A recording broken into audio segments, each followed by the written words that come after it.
14 number মাখরাজে নিচের ঠোঁটের fat সামনের উপরের দুই দাঁতের আগার সঙ্গে লাগাইয়া ফা ফা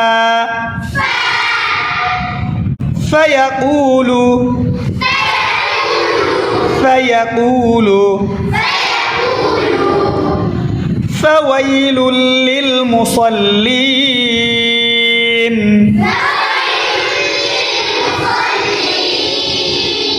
فويل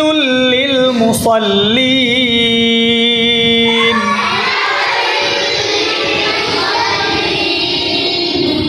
ألم تر كيف فعل